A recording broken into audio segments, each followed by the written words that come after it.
Welcome back to this installment of BookTube with Jenny Luez.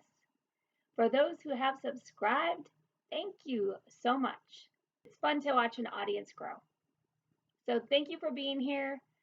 Thank you for not having me talk to myself. And thank you for ringing the notification bell so you don't miss a thing. And for those who have yet to subscribe, please like this video and do. The more the merrier. There's definitely room for you. In this installment of BookTube with Jenny Luez, we have a book titled Embers. Do you read World Lit? If not, are you missing out? Embers is by an author named Sandor Marai, translated by Carol Brown Janeway. That this book is a definite huge success. It is 5 stars. I recommend it highly, in part because it's something I can relate to and understand fully outside of the best friend element. So hold on. Whoa, let's back up just a little bit. And I'm going to read the back of this book to get this video started for you, so you have a basis for the other things I'm about to share. The back cover copy reads, "In this magnificent rediscovered masterpiece of world literature, the Hungarian writer Sandor Marai conjures the mournful glamour of the decaying Austro-Hungarian Empire and the distilled wisdom of its last heirs. In a secluded woodland castle, an old general prepares to receive a rare visitor, a man who was once his closest friend, but whom he has not seen in 41 years. Over the ensuing hours, host and guest will fight a duel of words and silences, accusations and evasions. They will exhume the memory of their friendship and that of the general's beautiful, long-dead wife. And they will return to the time the three of them last sat together following a hunt in the nearby forest, a hunt in which no game was taken, but during which something was lost forever."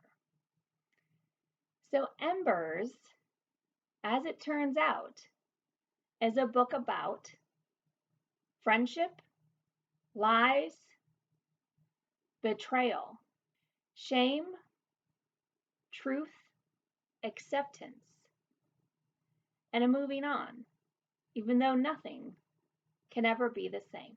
I have this wide-eyed panda going, "Oh no, oh my," for a reason.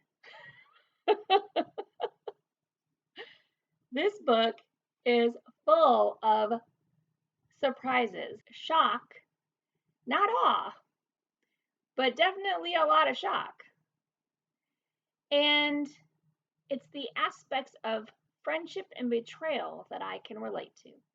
So going all the way back to my high school days, there's a betrayal of friendship that even though 4 years, not 41 years, passed by of silence, there's the realization when the person who has betrayed you comes to seek forgiveness, to say they're sorry, where despite the apology being received, a friendship just can never go back to what it once was, no matter how badly each of you may want it to.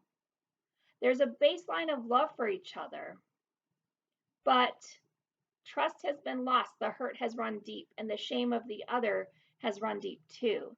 And it causes just this distance, a natural distancing that no bridge can gap, even though there's still love and friendship there. It just can't go back to what it was before the betrayal occurred.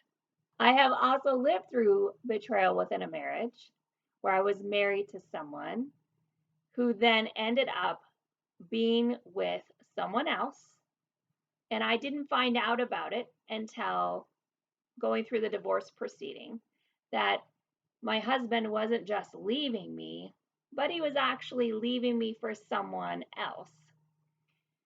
And so it wasn't just a divorce, but there was adultery involved. And so I've lived through that level of betrayal as well with adultery, such as, spoiler alert, the type of betrayal that you will find in this book. Now, for me, I wasn't ready to face the real story or to learn the real facts of just how bad the betrayal was until 16 years later, where there was enough distance where I knew my heart could take the whole truth, at least as far as I could now sift through the remnants and distill down and figure it out. In the age of social media, it's a little bit easier because I can look my ex up, I can see the pictures he's posting, and that's when the truth was revealed. The person that he left me for, the person that he's with now, was a mutual acquaintance of ours. Now, mind you, that's not as bad as it being my best friend, but it doesn't make it easier either.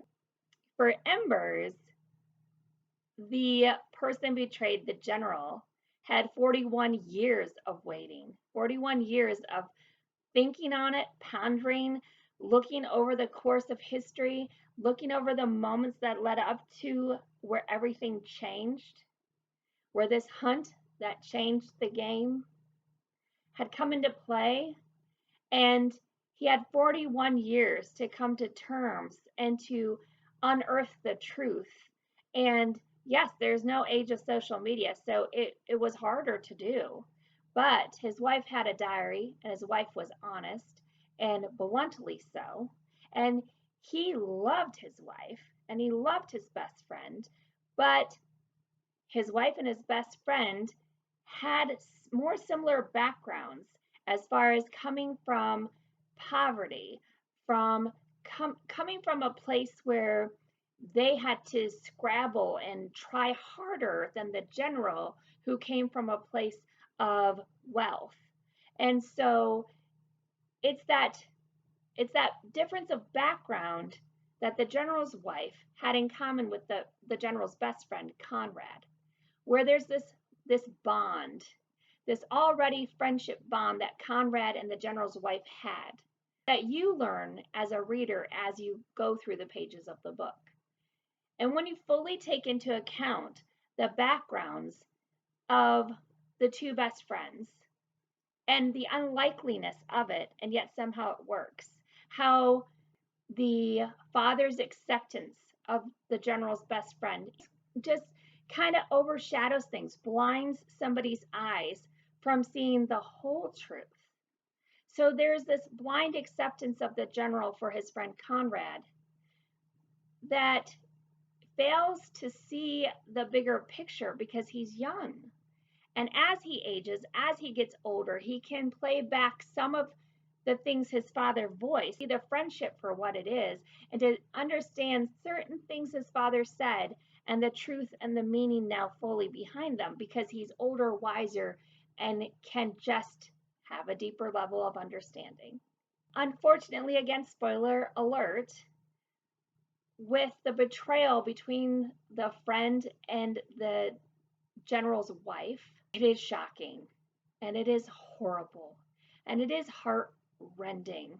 And even though you can understand in part the why behind it, it doesn't stop you from hurting for all the parties involved in this book's case. Now, that is not always the case in betrayal. Having lived through it, I would never put somebody through that kind of pain. I wouldn't wish it on my worst enemy. It's not even that big of a book, and yet it is meaty. There is so many layers, so much to peel back. It's amazing how it's presented. The verbiage is beautiful. It's a period piece with that beautiful, wonderful language to it, and yet it's not so old-fashioned as for you to become bored by it or for you not to understand it. And it has that layer of intricacy that is present, but yet it's easy to follow. And I loved it and I want to keep it. I could reread it tomorrow. I mean, it's a timeless classic. The only thing that I would say could be somebody might dock it from 5 to 4 would be, and that the general gets to speak the most. He has the most to say. He's definitely the main character.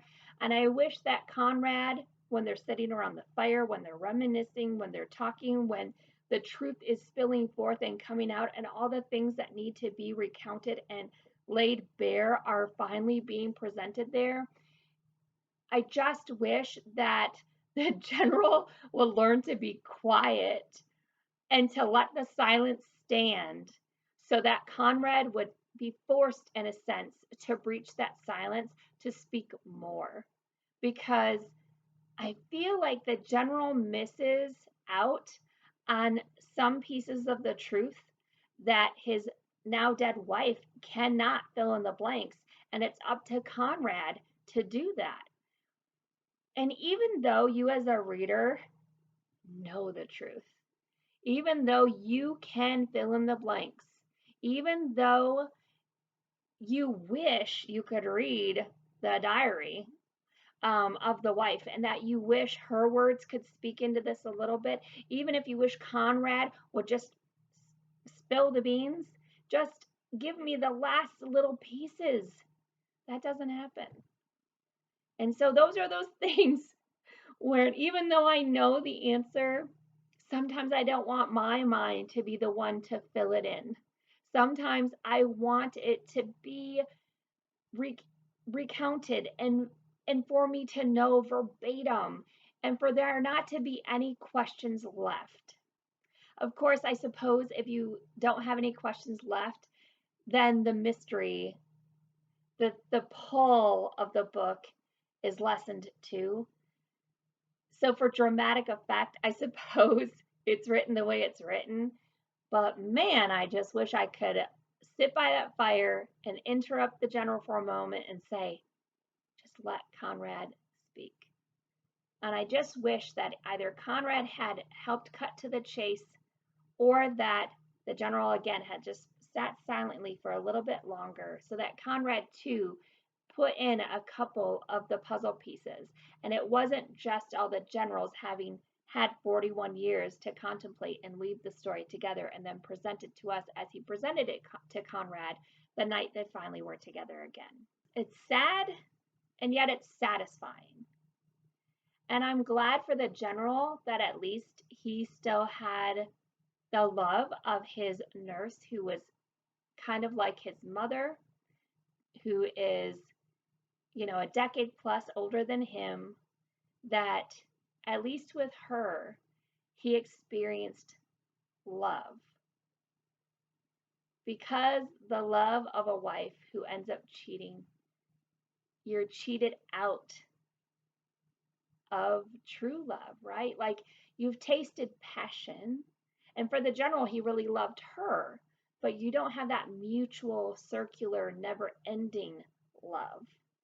So he knows what it is to love, but not to be loved. And so I'm glad, at least in the general's life, he had the love of the nurse, the wet nurse, who then kind of was always there present, raising him. So he at least knows what it is to be loved unconditionally by someone, even if it isn't within a marriage. And so far, that's been my life story too, where I know the love and the unconditional love of family, of parents, but I have yet to know that unconditional love relationship within marriage. And so I think part of my love for Embers is that I am a big fan of World Lit, and I love reading translated copies in my native tongue. And I think Embers for me is a 5-star read because, like I said, it has pieces of it that I can very much relate to. And so when you can relate to something that it's like, yes, that is how it feels. Yes.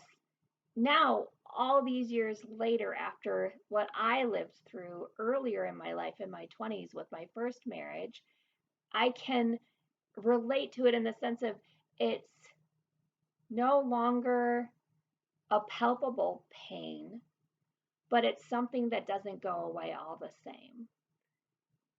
Like with any type of grief, it changes you, and it's something you learn to accept and absorb. So I think my level of understanding what the general went through from his perspective gives me insight into why I really enjoyed this book as well. It just helped put to words things I myself have felt. And then honestly, as somebody that reads a lot, this book is just very well written. Word choice, like I said, the layered meaning, and how within just over 200 pages, so much was shared. These are long lives, big lives, 75-year lives to cover. And so for it to all be condensed into a 200-page book is very impressive. I have hardly anything negative to say outside of I wish Conrad, the secondary main character, had spoken more. That's it. So, no song from me today, just does not seem appropriate. But I do enjoy this panda's expression because it pretty much says it all. All right, friends, I hope you enjoyed this book review with me, and I hope to see you again on the next video I share. Thank you so much for watching. Until next time.